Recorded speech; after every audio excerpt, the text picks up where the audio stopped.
Hi, I'm Whitney. And I'm Camden. Welcome to Ghosts and Garnets Murder in Idaho. The story we have for you today is about the murders of two besties, Rita Roundy and Betty Gray, and the greedy narcissist who tried to pin his crime on the poor Satanists of Idaho who were just minding their business. I don't think poor and Satanists have ever been used in a sentence together. Ever. In this case, they were innocent. They were innocent. You know? I mean, yeah. You're not wrong. Yeah. They weren't trying to kill these nice ladies. No, they weren't. They didn't even know about these nice ladies. No, they did not. And I have to tell you, I got the funniest text earlier this week. My old boss, who's my favorite boss I ever had, his name's Jeff. He texted me and he said that we should get sponsors that sell wood chippers and axes. I know, right? The Home Depot, brought to you by Ghosts and Garnets. I was like, you probably know people. He's definitely a guy who knows people who sell wood chippers. Is he? Yeah, he totally is. If you want a gun, you want a wood chipper, you go to Jeff. Jeff's your guy. Jeff's the guy who's got one of everything.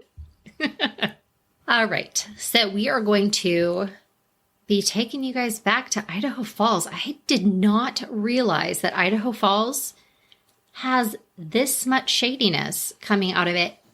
Well, it seems like Southern Idaho's got a rich history of crazy. Yes, like the Florida panhandle of Idaho. Because Idaho Falls is by Pocatello and the Twin Falls, right? Well, it's way past Twin.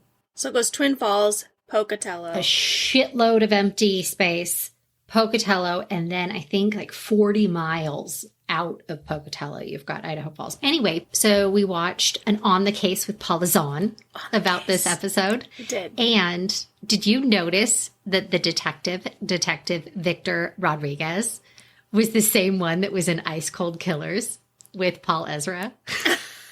No, I did not Yes. put those two things together. He was the man you talked to. I feel like Paula Zahn could have zhuzhed that up a bit, you know? She certainly could have. It was not super engaging. So on Monday, July 24th, 1989, around 7:30 in the morning, a call came in to the Bonneville County Sheriff's Office. The caller requested police, stating that he had found two of his friends dead inside of a home. When police arrived, Leroy Levitt, the caller, met them outside. He said his friends, Rita and Betty, were dead inside the home, and he was so distraught that Detective Victor Rodriguez had to calm him down before he was able to enter the crime scene.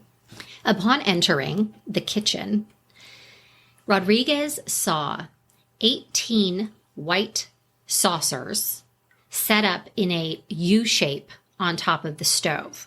So it was 6 saucers, then 6 saucers across, and then 6 saucers back up. It was in a U shape. And on each saucer, there appeared to be melted red wax. And in the middle of the U shape, the words, "Satan loves you," was written in what appeared to be blood.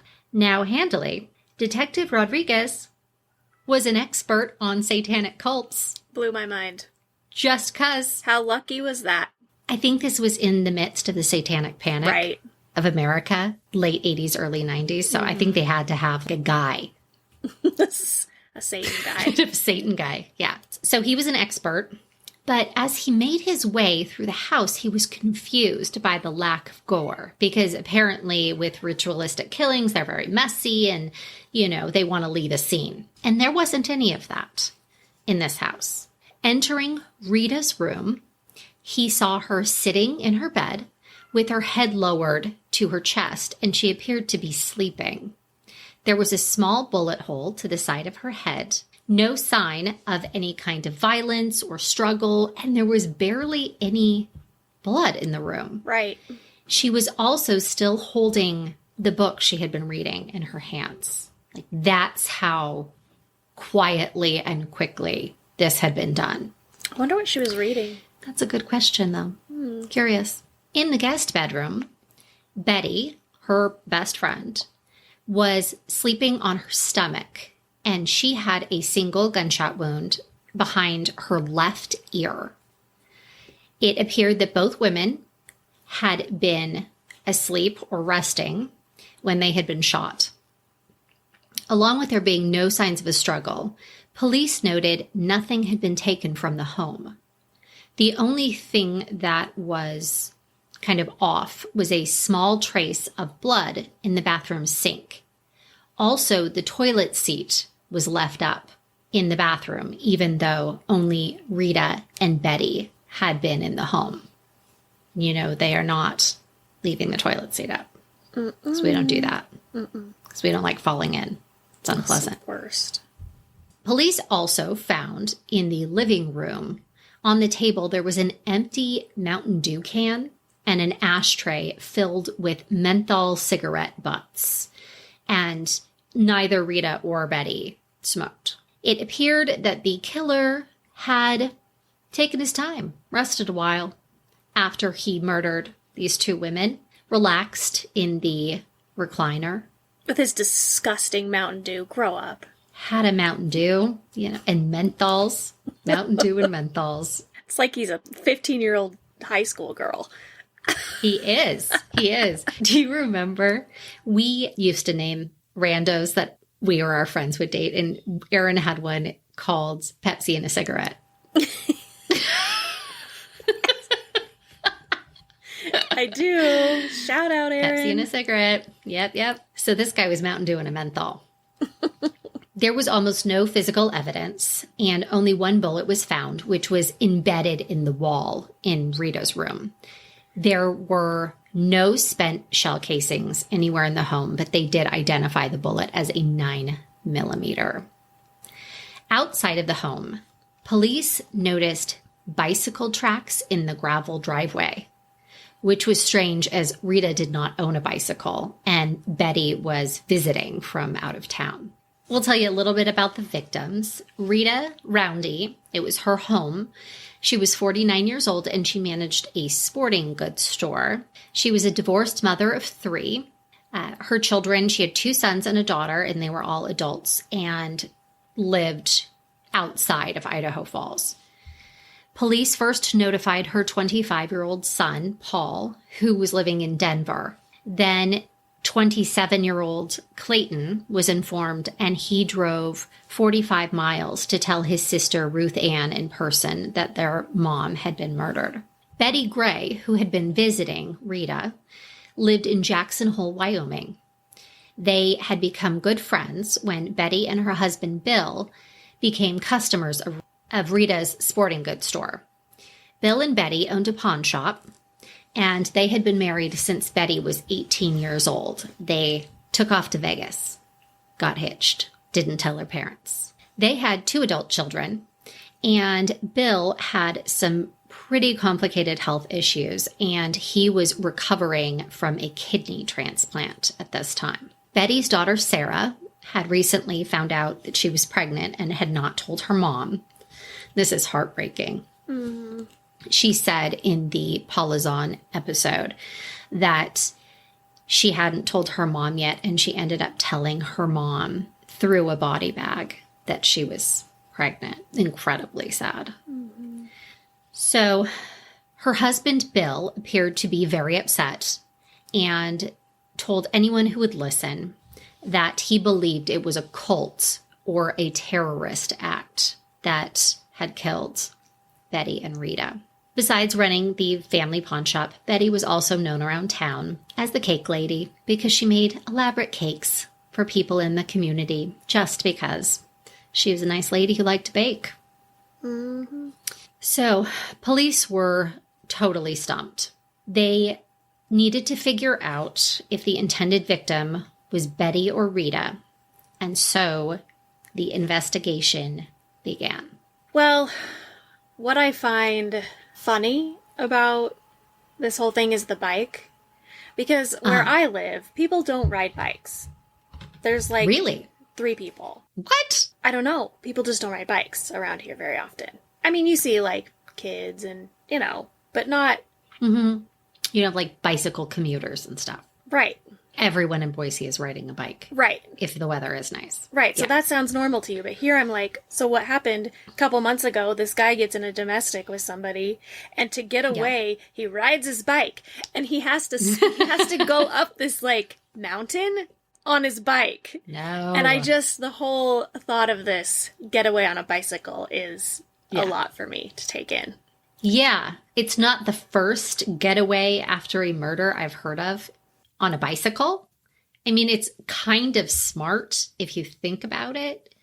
But if you live in a community where people aren't riding a lot of bikes, it would look strange. It's a little conspicuous, yes. It is. And hey, dummy, she has a gravel driveway. You're going to be able to see. That's what I'm saying. Yeah, it leaves a mark. Well, I mean, and he has the lungs of a smoker, but the energy from that Mountain Dew. So... The menthols gave him some pep in his step for the ride. All right, so let's get into who some of the suspects were. First on the list was Leroy Levitt, who was the man who reported finding Rita and Betty. He told police that he had been with the ladies the night before at Rita's home and left around 7 p.m., returning to his home. He said he had been at the house early that morning to drive Betty to the airport. Detective Rodriguez noted that Levitt appeared to be very nervous, and they soon found out he had reason to be.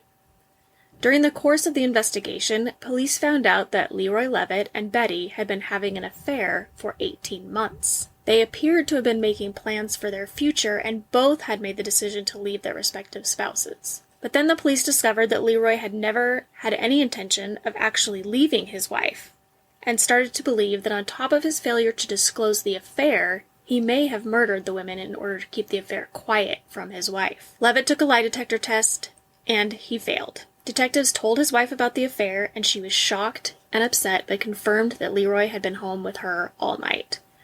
They determined his lie detector test results were off because he was lying about the affair and was emotional about the deaths of his friends. Next on the investigators' list was a man named J.W. Dyer. Rita's daughter Ruth Ann told police that Dyer had been obsessed with her mother for years, ever since Rita had lived in New Mexico.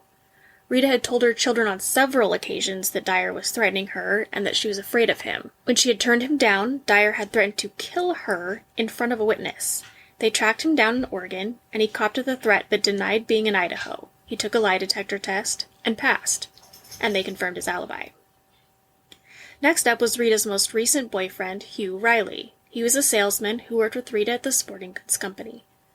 Hugh lived in Washington and had told Rita he was divorced. The day before she was murdered, Rita had told her kids that she had found out he was married, and she had called his wife to tell her about the relationship. Oh, Hugh. Police looked at Hugh and his wife, but both had solid alibis and had been in Washington at a family birthday party during the time of the killings. The community was starting to panic as the investigation continued on. Then police got a call that would totally change the course of their investigation. It's a bold move, Rita, calling the wife. It is a bold move. But she is a woman scorned. Yeah, and, in the show, Detective Rodriguez was positively gleeful when he was talking about these two options, suspects. Yes, it could be him, or it could be his scorned wife. She had lots of reasons to want to. Yeah, Rodriguez is kind of adorable man. He is, and loves the camera. He does love the camera. He's the man you talk to. He's sort of like Jeff. He's got the shovel, and he's got the wood chipper. And he's got this facts about Satan. All right. So at 3 a.m. on July 24th, the night of the murder, a security guard at the Eastern Idaho Medical Center named Steve Mackley was patrolling outside of the hospital. As he walked through the parking lot, he observed a middle-aged man riding a lady's bicycle with a sheepskin seat cover through the parking lot at 3 a.m. The man rode his bike to an international travel all with Wyoming license plates. Now, a travel all is a 1970s SUV. I had one very similar. My first car was an International Scout, which was just slightly smaller than a Travelall. Yes. You got like no trouble with that thing. So, the man, having seen Steve, quickly loaded the lady bike into the back of his car and then jumped in the front seat and appeared to duck out of sight.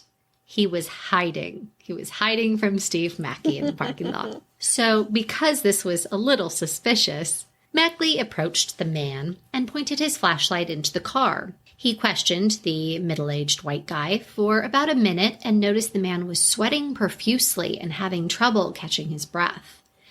He also saw that the man wore a medical ID bracelet and glasses. The man told Mackey that he was just in the area picking up the International for some friends in Jackson Hole, Wyoming. 3 a.m. They just left it in the parking lot for him to come and get. It's fine. Reasonable. Totally reasonable. Totally. Several days later, Steve Mackey was watching the news when he saw a report about the murders of Rita and Betty and realized the killings had happened 3 miles from the hospital on the same night he had seen the strange man on the bike.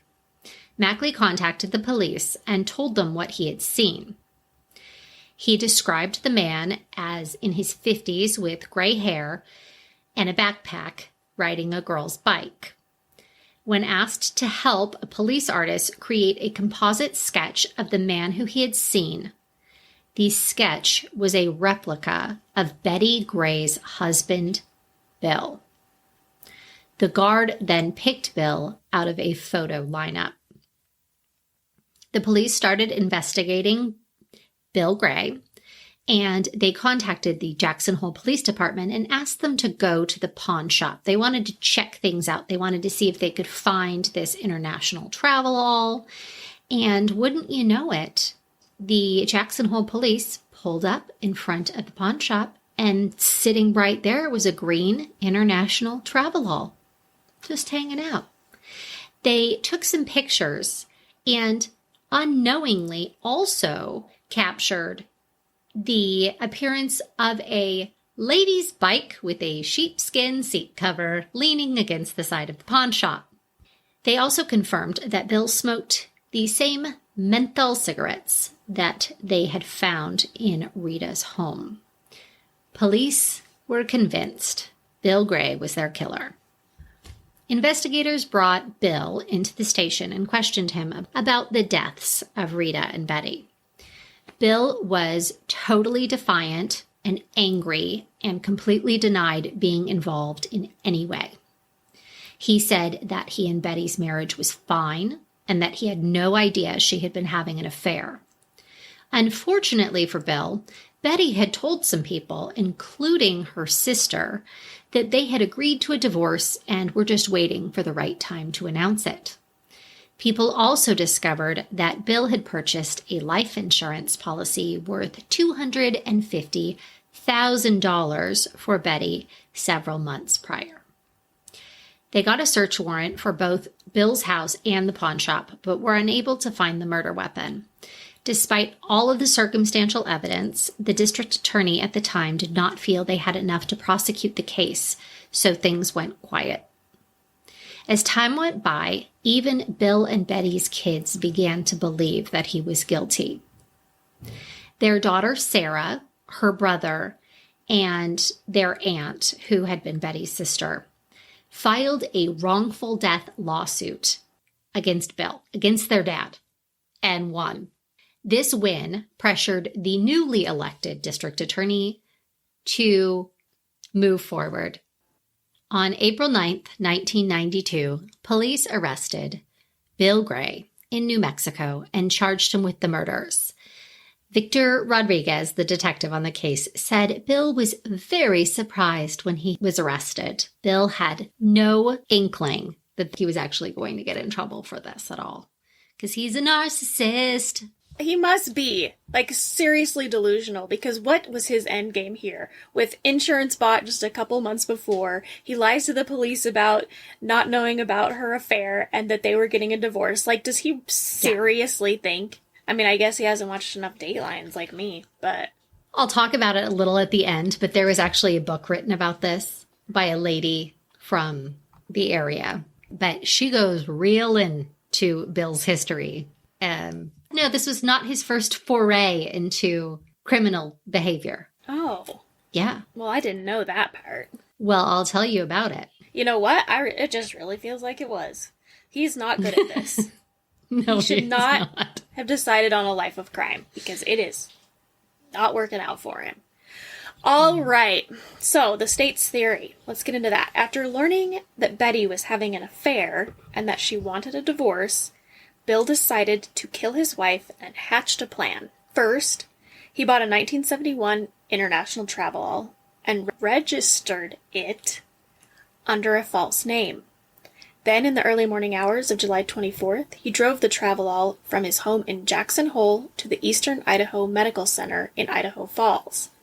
He parked the Travelall in the parking lot at the medical center and rode his bicycle 3 miles to Rita's house, where Betty was staying during her visit. Once arriving at Rita's home, Bill then shot both Betty and Rita in the head with a 9mm handgun. He then arranged the scene to appear as though it had been a satanic ritual aesthetic killing.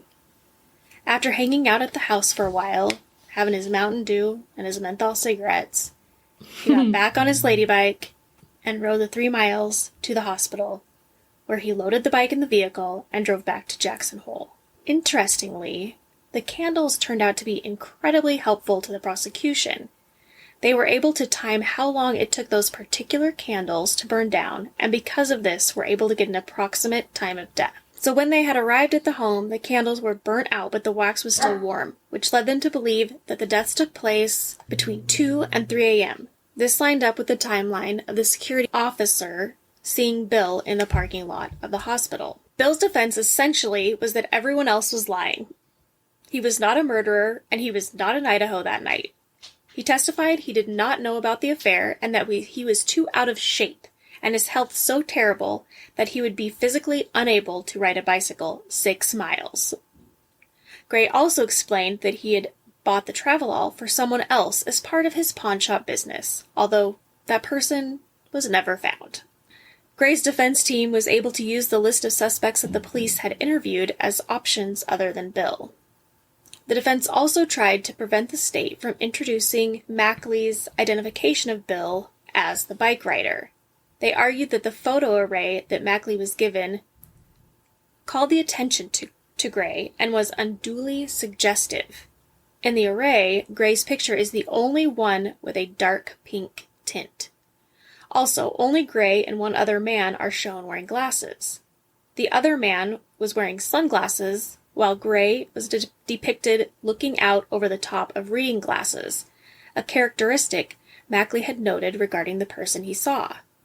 The trial court rejected Gray's argument, finding that the array was not unduly suggestive, and that even if it was, Mackley's identifications were sufficiently reliable to be admitted. At trial, both sides sought to present hearsay evidence in order to advance their respective theories of the case. Through the testimony of Betty Gray's sister, Joanne, the state sought to introduce hearsay statements made by Betty Gray that, by supplying Gray with a motive, made it appear more likely that he was the killer. Likewise, the defense attempted to introduce hearsay statements made by Rita, through the testimony of Rita's 2 children, her best friend, and Riley, the man who was her lover at the time of her death.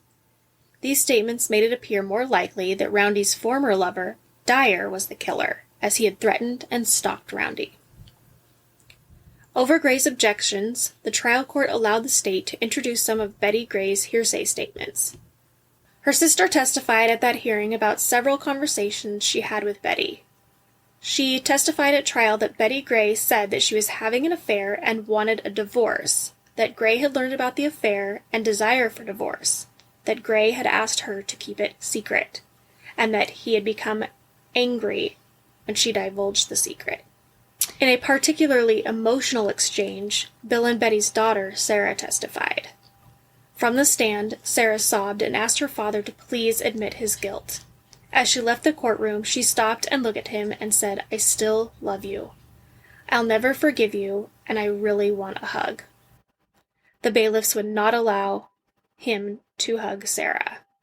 Despite Bill Gray's stellar defense that he was the paragon of husbandly virtue and that everyone else was a liar, the jury returned a verdict of guilty on 2 counts of first-degree murder and 1 count of first-degree burglary. He was sentenced to 2 life sentences. Gray appealed to the Idaho Court of Appeals, which affirmed the verdict.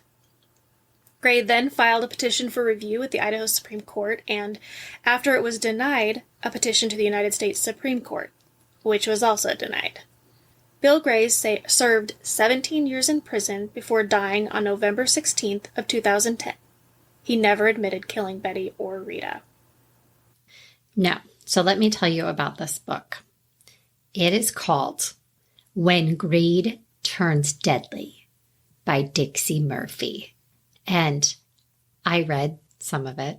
And if Ice Cold Killers was a book, this is what this is. Yeah. Yeah. Awesome. Yeah. Anyway, you can get that on Amazon if you want to read it. Yeah, apparently Bill was suspected of setting quite a few fires to collect insurance money over the years. In fact, there was a night in Jackson Hole where 3 different businesses in town were set on fire, all within like an hour of each other. One of the businesses was the pawn shop, and Bill was suspected of setting the other fires so that the pawn shop would essentially burn to the ground and that he could get sort of reimbursed with the insurance by all of the rest of it. Bill was also an avid gambler, and he would go to Las Vegas with he was on dialysis for a long time before his kidney transplant, and he would go to Vegas by himself, all dolled up with all of the jewelry from the pawn shop on his body. And he would be hauling his dialysis equipment in a suitcase because he had to do dialysis every 4 hours. And he would bring it to Vegas and he would gamble all weekend. And then he would come back. And Betty's sister Joanne actually thought that he was in Las Vegas doing some kind of drug deals. There was something in the book about drugs, but I kind of petered out and didn't read the whole book because it was a lot. But yes, he was not an innocent fellow, Bill Gray. What I find interesting about this is how peaceful the 2 women looked. And yeah, they never found the murder weapon. And he didn't. Did he have a silencer or something? Because the way, that seems crazy. Yeah, he must have had a silencer, and he must have thrown the weapon in the river on his way home. That's the only thing I can think of. He was wearing a backpack on his girl bike. So I think he got rid of the gun, but then really stupidly didn't get rid of the bike or the car. You had a security guard stop you 3 miles away from the murder scene in the middle of the night, dumbass. He's going to tell someone about your very distinct car with the Wyoming license plates on it. And your girl bike. And then you trying to hide in the front seat of the Travelall. Be serious. Yes. Yeah, he's a doofus. He is a doofus. Idaho, are you excited for this? Guys, I have no idea what these are. Cam found them, and I am going in totally cold, just like you. So we can all learn whatever she's going to talk about together, because I have no idea. All right. Anyway, so I only picked one because I feel like I got to save some of these. Oh, totally. For later episodes. But anyway, this embarrassing article that was written about Idaho was called Mud Lake Bunny Bash. Put down the rifle, Elmer Fudd. Use your hands. About 800 men, women, and children, armed with axe handles, baseball bats, tire tools, and golf clubs, stretched across a mile of the desolate prairie near Mud Lake, according to a 1981 Associated Press article. And I'm going to pause right here and I'm going to say trigger warning for animal cruelty. So if you have a problem, just skip ahead to the end. Just skip it.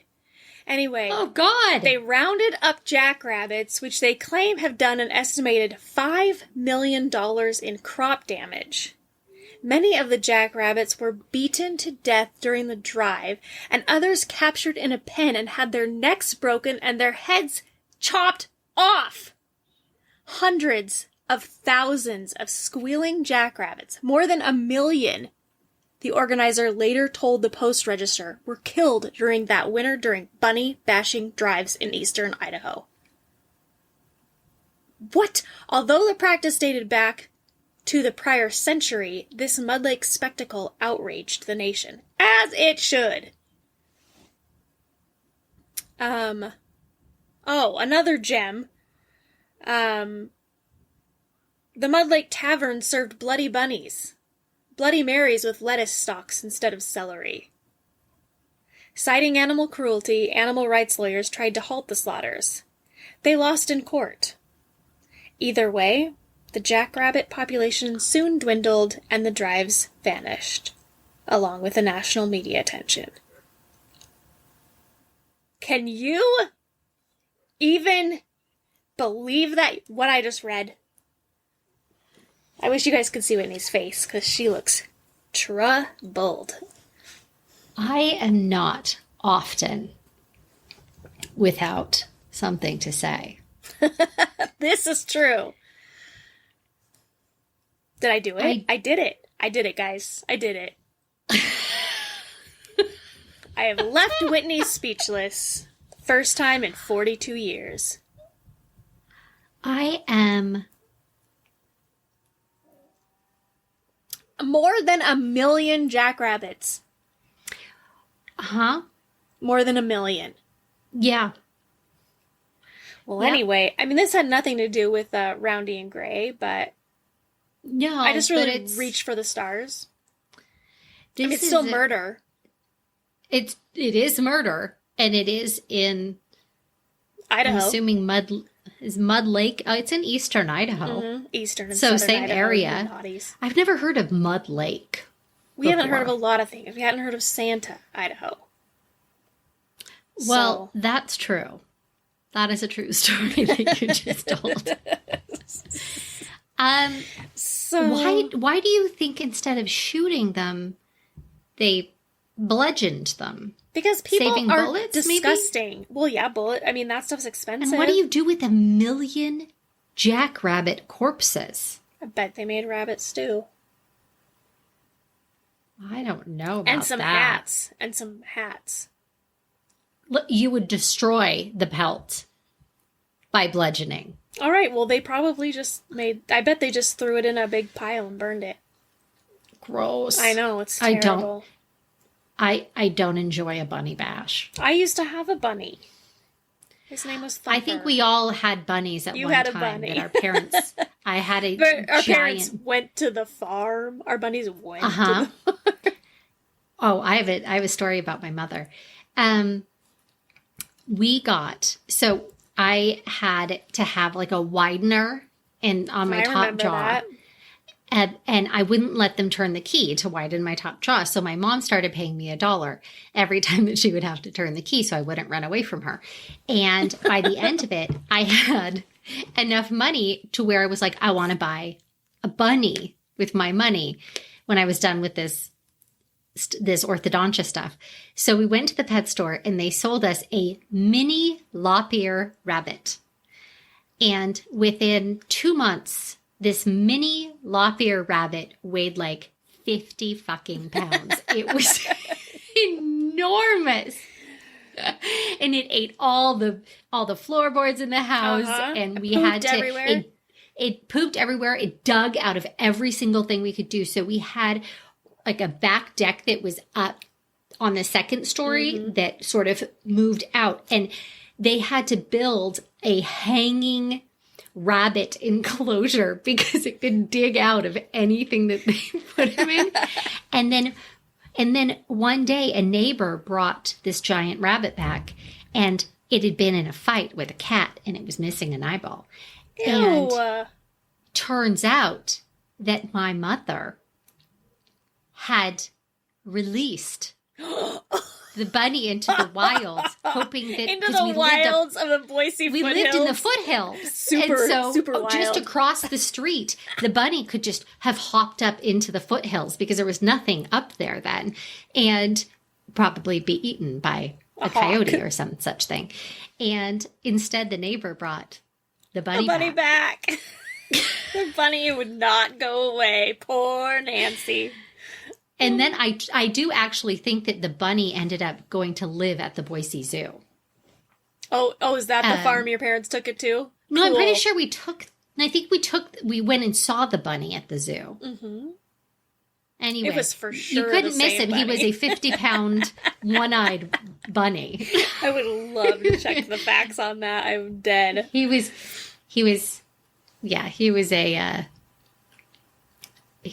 a big rabbit. I had a rabbit. Mine was not big, and it was not flop-eared. His name was Thumper. I also had a guinea pig. Yeah. My mom would play peekaboo with the guinea pig. I had a gerbil once that I accidentally pulled the end of the gerbil's tail off. Oh my God. They, regenerate. I picked it up by the end of its tail and the tail came off and I started hysterically screaming. I think I was 5 or 6 years old. And my mom was like, "Oh no, it's okay. It'll grow back." I was like, "What?" Like it's a starfish or something. Holding a bloody tail in my hand. You guys can see we come by our ridiculousness honestly. It's true. I think every parent goes through the bunny stage where you think it would be a really good idea. Let's get a bunny for the kids. We did it with Tuck. The bunny died very quickly. Oh, we did. We've never done the bunny. And that was the first death conversation we had to have with Tuck. I think he was 4. And yeah. And Russ was like, "Should we get Poppy a bunny?" 2 years ago. And I said, "No, we should not." And then he's like, "Should we get her a gerbil?" Nope. Learn from my past mistakes. Learn from my past parenting mistakes. I am telling you, do not do it. Do not get the bunny. Especially get the bunny. At Easter. Don't get the bunny. And don't get puppies for Christmas presents while we're at it. You can't make a commitment. Or in general, don't get a puppy. Well, go to the shelter. Well, yeah, there's puppies at shelters too. There's puppies there. Nate, I know, but don't get a puppy. Get an old lazy dog. Dog that is sleeping. I'm telling you, they are the greatest. I have never regretted getting a dog from the Humane Society. One of the dogs I have currently is not from the Humane Society, and I regret getting him every single day of my life. Now, we won't get rid of him because we made a commitment, and the kids love him. Family. But I tried to get his 110-pound ass into the kennel this morning, and it did not go well, and he almost broke my glass tabletop. So, don't get a puppy. Don't get a puppy. That's our life advice for you today. Guys, this is the last episode of the year. Woo! Going into 2023 hot. Wild. And going into 2023, we are so excited. We have so many cool, fun ideas. Fun for us. Probably fun for you guys if you enjoy us. You know? Yeah, hopefully. We are going to be talking, I think, a lot more. I don't think we realized how many missing people are in Idaho. I know, there's so many. It's many missing people. So I think we're going to try to do a missing persons case every month, just one a month. Mm-hmm. On that note, have you ever seen a map of the United States that shows the tunnel systems underneath and caves? No. Okay, and if you overlap it with the cases of missing people in the United States over it, there are so many people in caves, I think. Now, are these real caves? Yes. Like underground? Yes. Ogre hovels? Yes. Or like people caves? No, like... Caves built by people. No, not... Well, I mean, maybe there's some, but... Are these people who fell into a cave? No, they don't know, but they aren't saying... There's just two maps, like one with all of the missing people of the United States, and then you overlay the one that has all of the underground caves and tunnels and things, and it is wild to see how many of the missing people are in the areas where those tunnels and caves are. Have you seen the movie Descent? Ooh, there's some scariness. You don't go down. No, I don't like a crevasse. No, it's so terrifying, but you should watch it. I don't like the idea of falling into things. They're not falling, they're rock climbing. And falling into crevasses. Do you want to know where the most missing people in Idaho come from? Idaho County. Yeah. You know why? Yeah. Because of our forests. I do know why. Yes. Idiots. The area where the most people go missing and are never found, Idaho County. Well, Idaho County is the biggest county in Idaho. Right, but it's also like the most foresty and remote. Oh, my Lanta. The people just don't, when they come out here, they don't realize what kind of terrain they're getting themselves Right, into. we talked about it with the idiot Langford brothers. Yes. We're going to go and live off the land in the Frank Church wilderness like a couple of fucking monkeys. Don't even get me worked up about the Langfords again. The Langfords. Back in her brain, ladies and gentlemen. We go live off the land, even though we've never seen a real tree because we live in Texas. They don't know. They do not know, but... New Year advice. Stay out of the forest. Don't try to outsmart the authorities or blame your poorly managed criminal choices on the Satanists. Yeah, don't do that. Anyway, so that's the story of Rita and Betty. We got off on a tangent, but Rita and Betty and the bozo who wanted to be a career criminal but couldn't pull it off. We hoped you enjoy hanging out with us. And if you did, please like and follow wherever you listen to your podcasts. We are also on Patreon. You can subscribe. There is a link in the show notes. It says support the show. And it will take you right to Patreon where you can see all of the cool stuff that we offer our subscribers, including... We're now on the TikTok. Oh yes, Camden put us on the TikTok. Like the youths. My God. Like check us out.